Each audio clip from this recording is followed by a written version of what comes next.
Hey everybody, welcome back to the table. This is our fifth episode, and today we have special guest. Alan, would you introduce? Yeah, Rebecca Sanchez. Rebecca is someone we've known for a while. She was in our project that we called the Lab a few years ago, and she is involved in worship ministry. She just graduated. We should do you a cheer. There you go. That's a cheer Just there. finished cosmetology schools, launching in a new direction in life, and you can get her phone number at the bottom of the screen. We'll post that. No, we won't. But Rebecca is someone who just has this very easy way of engaging people in faith conversations. And we got into a conversation the other day and thought it was a really good question for us, right? So, and for you. So, what was Rebecca, the question? why don't you unpack it? Okay, so the question that I have, a little bit of backstory. I was in a group for about 4 years, just a small group at church, and I was helping facilitate and lead that group. And the girls that were in that group were super special to me, but we have all since moved on.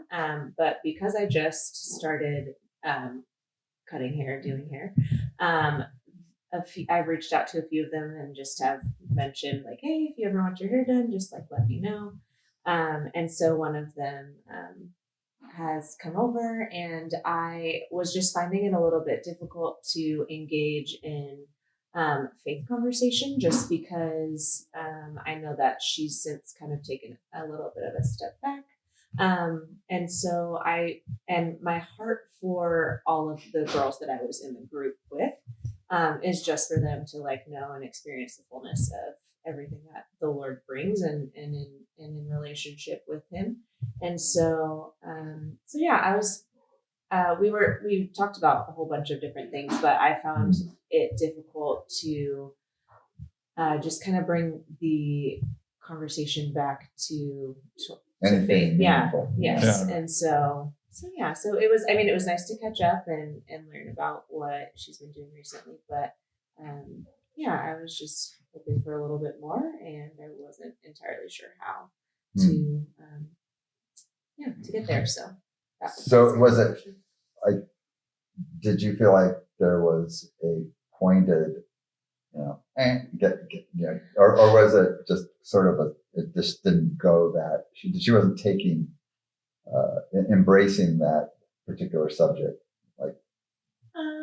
Yeah, I think I would say, I brought up church, and if she, when she goes, if she goes, but it was kind of like she would rather talk about some other things. So I didn't even really quite know how to bring it up I guess I could have brought up, we did a book study a while back. I could have brought that up, but I think I was so trying to be sensitive. Yeah. Trying to be extra sensitive, because I didn't want her to think oh, this is the only thing that I care about, Yeah. So.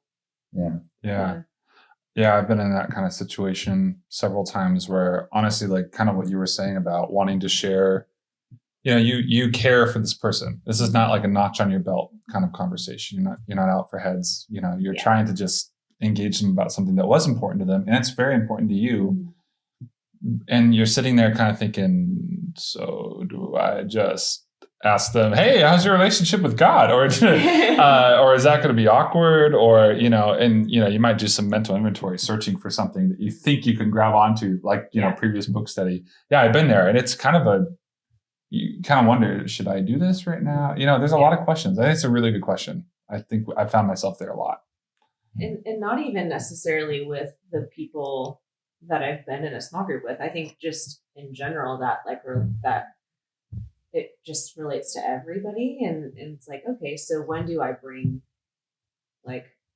faith up in a conversation? How long do I have to be in relationship with this person to where I can bring this up? And unless it comes out as, oh, this is what the Lord's doing in my life, or bringing that up, but asking them, I feel like is a little bit more difficult difficult because I want to be sensitive to where they're at.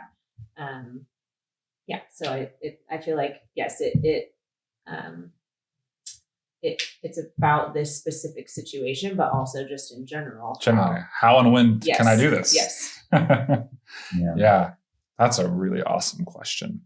Well, and it's particularly germane to this time and season that we're in, as a country, right? I mean, there's always been this maxim, as long as I've been alive, which is a long time, that you don't, when you get together with people, you don't talk about politics or religion, right? You just can't do those two things. Yeah. And which is absurd because the political realm impacts a huge part of our life. The spiritual realm impacts all of our life.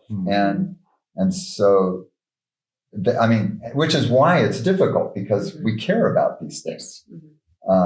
Or we don't care at all, which then can feel like, oh no, but you should, right? Yeah. And I think, part of the reason for the table is to model a place where you can have these kinds of conversations and not necessarily agree, but still talk about it. Because I think we lose something as a society, and our friendships lose something when we have no-go zones. That it just shouldn't be that way. But as there's another old saying, discretion's the better part of valor, right? So sometimes we have to know when we can enter in or how deeply and what is, to me, it's like one of my mentors, when I was first going into ministry, had said, it's the bigger question than am I, speaking good news is, am I being good news? And that's kind of in my bottom line, my foundational question for every conversation, every relationship. It's like, does that make, to me, it seems like your decision not to press was in a way being good news, because you weren't creating a place of discomfort. She's not going to disagree with you. You're cutting her hair. I mean, you could really mess her life up, right? She's got to agree with you. So, have you ever? Can you think of another time when you've been maybe on the receiving end of a conversation? Yeah. Where maybe there was a difference of view, but where it worked or it didn't work. Because sometimes we can learn from those. Experience can be the best teacher. Definitely. Yes, actually. I was in a situation where there was some conflict amongst just a few people in a friend group, and I was technically kind of an elder in that situation, and they were all friends. They weren't my peers. So it was the situation was brought up to me, and I was trying to find the best way to kind of keep the peace, but also hear them out and bring some resolution. Yes, bring some resolution. And I epically failed because I was trying to hear them out, but at the same time protect the other person. And but then these people who the girls who I was trying to hear out felt very attacked by me because I was mentioning some things that we could probably do, but because the situation was so fresh, emotions were heightened and everything, and it did not go well. But so all that to say is I wish I would have done things a little bit more differently in that situation, but it was also kind of difficult because I don't know. Well, that's a great illustration of good intentions, right? Mm-hmm. And being misinterpreted, maybe in part. So, which is going to happen to all of us, Right. If you choose to get in a conversation, you always have the possibility of things going sideways. Hasn't happened to me since like yesterday. Let's move on. So as you reflect back, like what did you learn from that's helpful, that can be helpful to you now, or in future conversations, like the one you were just mentioning with your friend? I think what I learned from that situation is to hear everybody out first before. We're back to listening. Before, like, I can't think of the word, but before like laying out the plan of like what we should do in order to fix the situation. And I'm like, I'm a fixer. That's just who I am. Like, I love to, make things better. But I have also just learned, even just in my own life over the last year and a half or so, that listening to what someone is experiencing themselves, and not necessarily validating, but like hearing it and acknowledging that it's real for them, before jumping into let's do this to make everything better, is way more helpful, because if they don't feel heard or seen or understood, then there's no, why would I want to move forward? Like, you're just discarding everything that I am feeling and saying or experiencing. And so I would probably have, I think I would have just taken more time to hear all of them out, instead of just trying to protect everybody all at once, because that doesn't entirely work when you're dealing with heightened emotions. And so it sounds like in that situation, because this is really helpful actually to me to think about. The group was here in that conversation. You could see as the solution being the group here. And so you, and instead of, and if I'm putting the wrong words in your mouth, kick me under the table. Instead of spending enough time listening, you were trying to talk them to hear. Very much so. And see that's just a group dynamic situation, but that's true with group dynamics. It's true with politics. It's true with questions of faith, right? Whenever the conversation moves from, the keyword listening, like in our past broadcasts, listening keeps coming up again and again. Yeah. And if listening's not happening, it's death for that conversation. Right. Because there's so much margin to be misunderstood. And it struck me as I was sitting here thinking about, what would I do if I was in her position cutting hair right now? I've got this person I care deeply about. I'm being sensitive, to their perhaps unwillingness. And I think I realized the question that I jokingly posed earlier, how's your relationship doing with God, speaks of expectation over them. And I realized, another big word. Wait a second, what would be a way of taking away the expectation and just going for the honesty? And I thought about the question of, like, depending upon where I was at with the person, if I have that relationship, like sounds like you have, someone that they know cares for them, I think it affords us the opportunity to say, hey, you know what I've been sitting here kind of wondering as I've been cutting your hair, honestly, can I just be honest with you? I've just been kind of wondering, like, are you still like active in your faith? And if not, I'd love to hear more. Like, I just want to hear you, and keep it more about like, hey, you're welcome to be like honest. You're like, can I be honest? Like, I'm wondering, and I just want to invite you to be honest, and just know, like, there's no expectation here. I just want to know how you are, because this was a big part of your life, and I feel like I'd be remiss if I didn't ask you about it.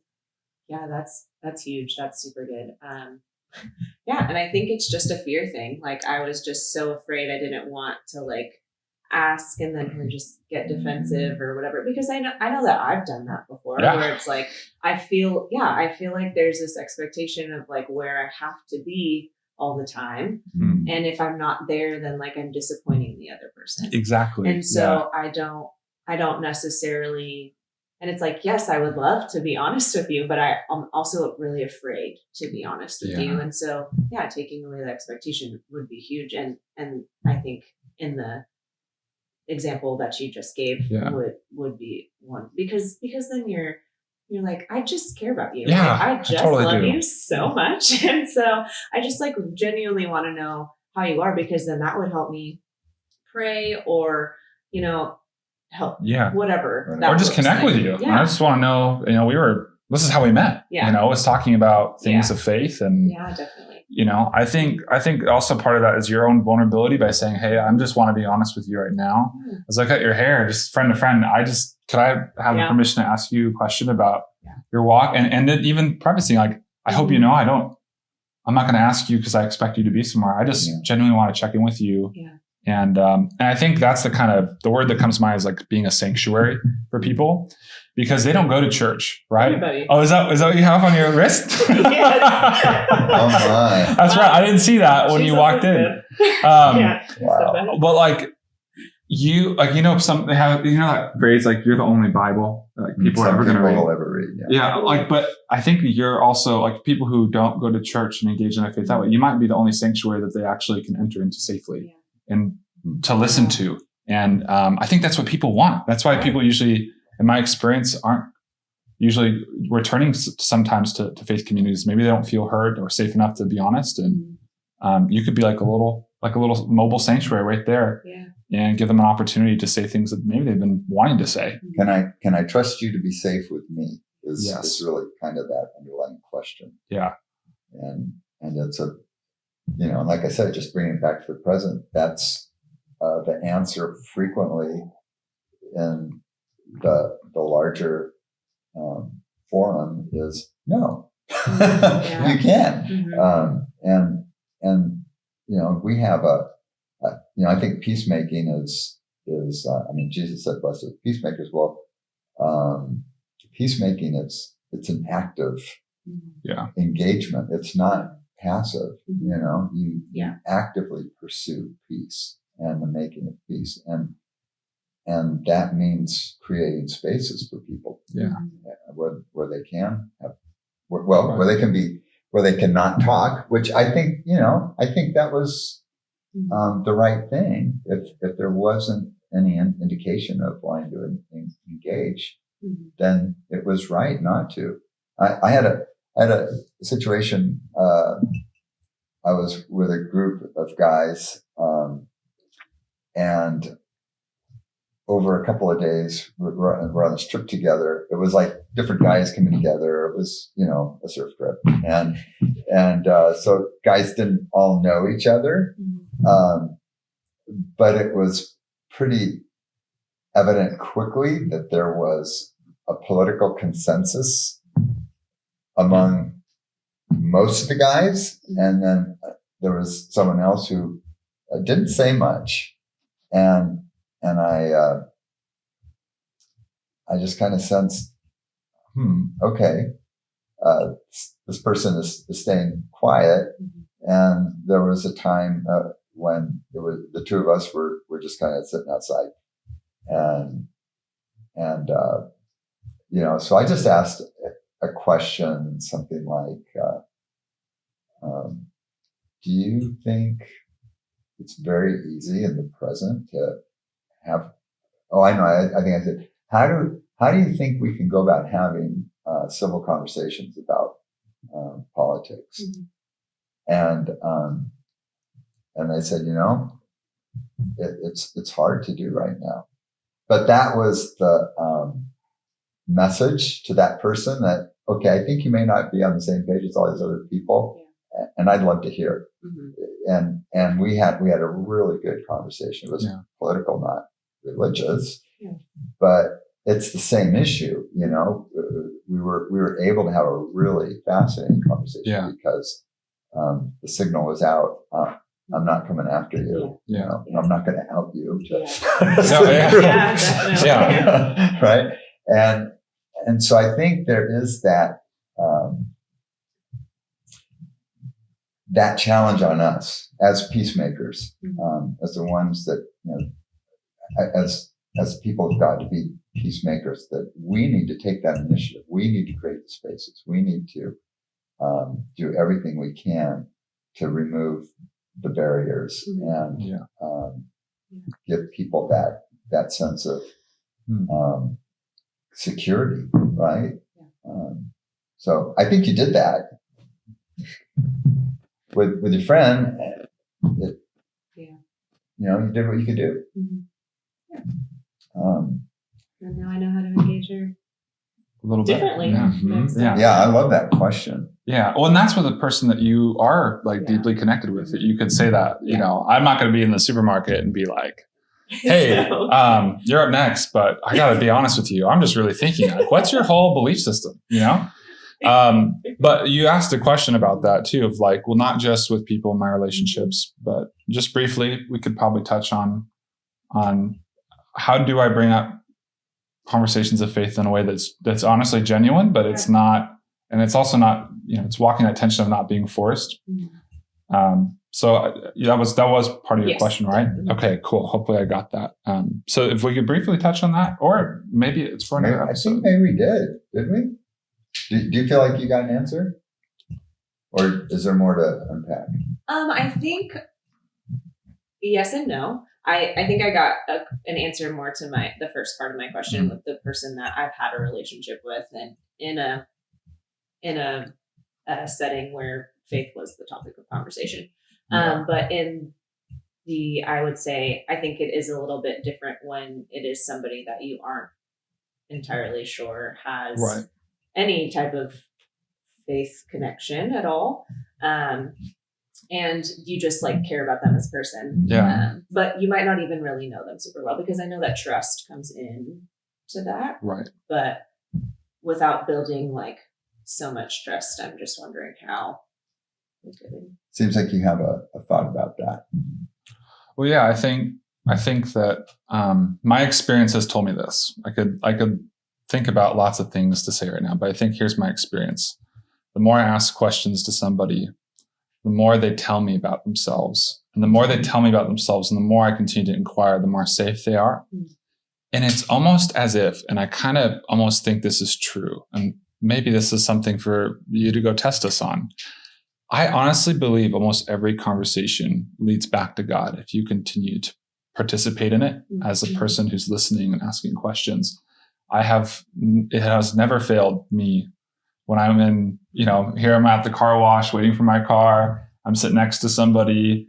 I could bring out a Bible and, you know, just hope they ask.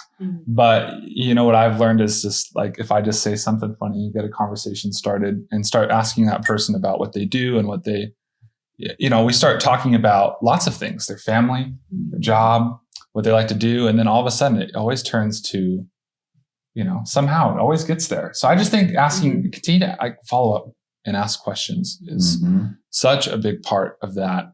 And I've rarely ever seen that not go towards a conversation of faith naturally, to be honest with you. And obviously it depends on the time and the place. At the supermarket, when you hear the checker, like, all right, next, you know, this isn't the time to probably go, so like, tell me about your family. You know, but I think, generally speaking, I think that's worked for me. I'm not sure if you'd add to that though. No, yes, I agree. yes, you agree. No, I wouldn't add. Yes, I do agree. I was listening to you and thinking, yes, when we're curious and when we care, conversations will always go to important things. That's a great way to actually capture that. You know, but the listening is so critical. I think, you know, I can think of, I'm thinking back to Nestorius, who was this Syrian theologian back in the 5th century, I think. And he got sideways with with the powers that be, and was sent into exile. And it was over some theological discussion, and it led to this whole section of Syriac speaking churches deciding to step out of the larger church. And the irony of that is, theologians, Orthodox theologians, Catholic theologians from the 20th century that have looked back and read his works and all have said, he really was not out of line, but he wasn't being listened to. And it was, I won't get into the intricacies of the debate, because that's not as important as the fact that people reacted. Right. Rather than taking the time to listen. Right. And they debated rather than having a conversation. And that's so the spirit of our age. It's attack and debate and attack, and man, we just need to get away from that. So and like, we all want to share things. There's not a person on face of earth that doesn't want to share what they think is true and good. Totally.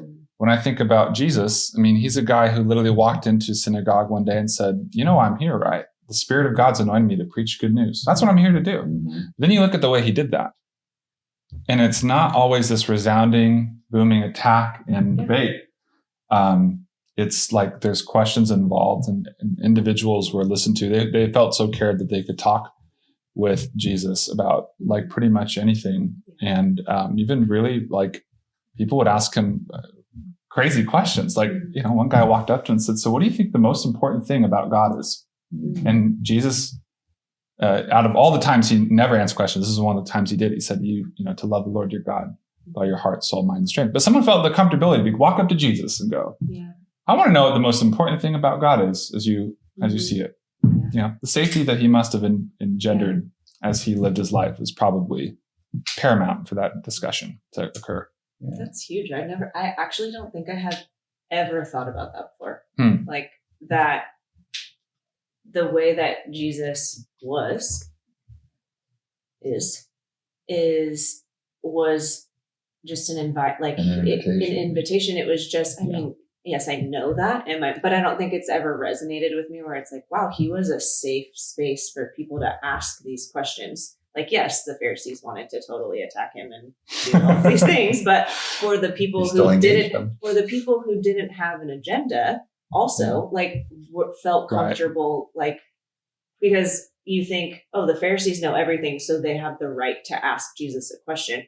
But the people who didn't even know any, or didn't know as much, or weren't as learned or anything, were still felt very comfortable to ask those questions. And that just, I feel like, gives a whole new perspective of like, wow, I like being, what was it? Being good news? Yeah. Was it being good news? Yeah. And that now that like just changes how to engage or how to be. Or it's just a paradigm. A lot. Yeah. It does. Cool. It does. I'm happy that. Yeah. I know. I love the feel question. Like I should have known that, but I didn't. There you go. So do you feel like you got something you can use? Yes. Yeah. Awesome. Definitely. All right. No, but thank you for I think, you coming here and sharing a lot about your experiences and being willing to learn is actually taking that first step. So we're really appreciative that you would kind of share some of that with us and give us a chance to not just like speak into that, but actually have the conversation that we're trying to model for other people to have, in their relationships. So thank you. Yeah. So thank you very much, Rebecca. And we will, I think we talked about, maybe there was another question that we wanted to explore. So maybe we can visit that in the next episode. Is that cool? Yeah. Sounds great. All right. Well, till then, yes. Thank you. Thanks for joining us. Yeah, pulling up a chair to the table. As always, we want to hear what you think. The Table podcast is not about what we think necessarily. We want to have conversations about what's really on your mind. And hopefully, kind of as we talked about, we've shown ourselves to be safe enough to be able to handle some of your questions. And so if you'd like to leave maybe a question in the comments section below, or if you want to email us at connect@northcountyproject.org, we would love to correspond with you. And if you're willing and comfortable, we'd love to invite you to the table and to have a conversation with us. Yes. So in the meantime, we will see you soon. And we pray that this is a blessing to you and the conversations you're going to have this week. Yep. Enjoy. Bye.